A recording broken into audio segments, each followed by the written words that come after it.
He commenced wringing his hands and talking of his wife and children. My children! My wife! His wife, he had said, was young and inexperienced, and his children were but infants. You should have thought about that before you turned us in, before you wrote the book. May God have mercy on your children, because we will not have mercy on you. Story was he was actually drowned after being mistreated horribly for a period of time. As a result of the Morgan incident, a series of official investigations took place.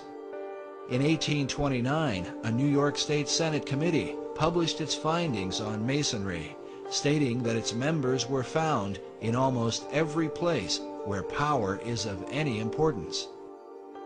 5 years later, in 1834, a joint committee in Massachusetts reported that Masonry was, quote, a distinct independent government within our own government and beyond the control of the laws of the land by means of its secrecy. A monument was erected in Batavia, New York, and remains to this day. The inscription on its base reads, "To the memory of William Morgan, a native of Virginia, a captain in the War of 1812, a respectable citizen of Batavia, and a martyr to the freedom of writing, printing, and speaking the truth. He was abducted from near this spot in the year 1826 by Freemasons and murdered for revealing the secrets of their order." America's second central bank was abolished by President Andrew Jackson, in which he stated, "The bold effort the present bank had made to control the government, the distress it had wantonly produced, are but premonitions of the fate that awaits the American people should they be deluded into a perpetuation of this institution or the establishment of another like it." In 1832, his re-election slogan was "Jackson and no bank." In 1835, Jackson paid off the final installment of the national debt, being the first and only president to accomplish this, done by issuing currency for government bonds instead of issuing treasury notes. A few weeks later, a man by the name of Richard Lawrence tried to assassinate him. This was the first assassination attempt ever on an American president. He was found not guilty by reason of insanity. He claimed wealthy people in Europe put him up to it and guaranteed his release if he was caught. From their beginning with founder Ignatius Loyola in the 16th century, the Jesuits were a subversive organization known for their lust for power. So nefarious were they that the Marquis de Lafayette in 1799 said of them, "It is my opinion that if the liberties of this country, the United States of America, are destroyed, it will be by the subtlety of the Roman Catholic Jesuit priests, for they are the most crafty, dangerous enemies to civil and religious liberty. They have instigated most of the wars of Europe." Napoleon Bonaparte, while lamenting his exile on St. Helena, said, "The Jesuits are a military organization, not a religious order. And the aim of this organization is power. Power in its most despotic exercise, absolute power, universal power, power to control the world." Their entire system was set up like a game of chess. They moved a religion into one space and a secret society into another. They created a battle over there and saved the people with their monetary system over here. And once they finally got all their pieces in place, in the name of their God, pawns, people, fight to protect the king and queen with their military system, each one publicly praising the other as the people watch the battles helplessly, unaware that the game is even being played. The most commonly found Bible today is the King James Version, written by the 33rd degree Mason, King James. The Mormons were started by a 33rd degree Mason.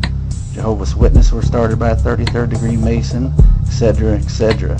And the Masons had a branch known as the Knights Templar of the Roman Catholic Church, who was the founder of the Bible that all their religions are based on. From the shadows, they have engineered every major war, revolution, and recession. The Aryans, or to be more precise, the cluster of languages that would become modern English, German, French, Latin and Greek, Persian and Sanskrit.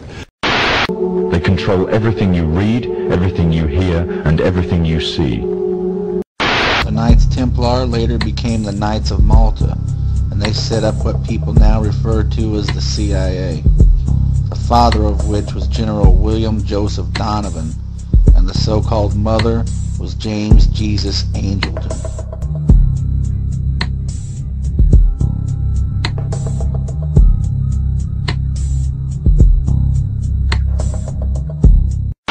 They have managed to indoctrinate an entire populace to their way of thinking and have infiltrated key positions in places of authority. And it is from the shadows that they have created a new political order, a new economic order, and more sinister, a new religious order. The three most important obelisks in the world today have been placed inside their three most important city-states: the inner city of London, Vatican City, and Washington, D.C. These three pay no taxes, have their own flags, and operate under Roman laws. The obelisk known as Cleopatra's Needle was transported from Egypt and placed in the inner city of London, the headquarters of the worldwide English Freemasons. The obelisk in Vatican City was taken out of Egypt and constructed in St. Peter's Square. It was placed so that every pope that addresses the square must face it, and the city itself was designed as a giant key.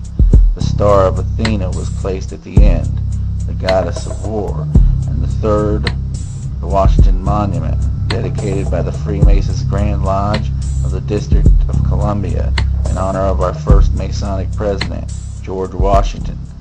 Athena was even placed on top of the Capitol Dome in Washington, D.C., and under her states E pluribus unum, Latin for out of many, one, and in reverse, as symbolized by her star, it means out of one, many.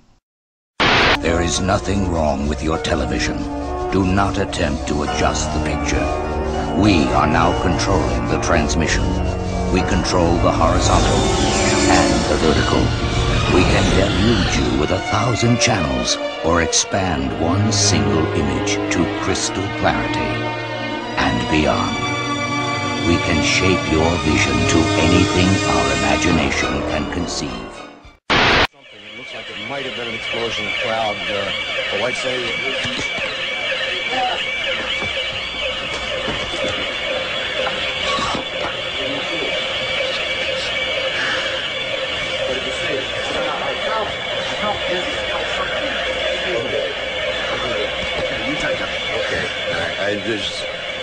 My apologies, sir. He's putting on the gas mask. There hasn't been any gas dropped here, but we could tell. You smell anything? No. You may smell some of the fumes from a missile exhaust going off. The missiles use a rocket, a cordite, some sort of burning. We just heard a little thump just then. But I have to apologize for that. I caught a whiff of something and felt momentarily dizzy. You're more experienced military experience than I am, but it might have been a little gas from the rocket exhaust. It wasn't anything. A lot of people have their respirators on just in case.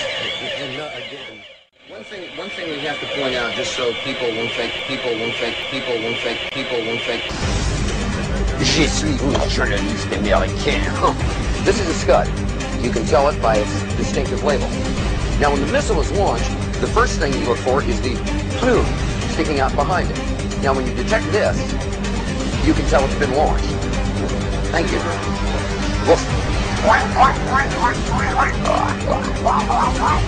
Geopolitics by Dan Quayle. I'm going to go get my hamburger and my coffee. All clear. Every time I order something, this happens. All clear. Thank you.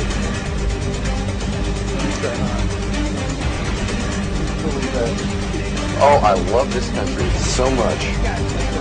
So much. So much. So much.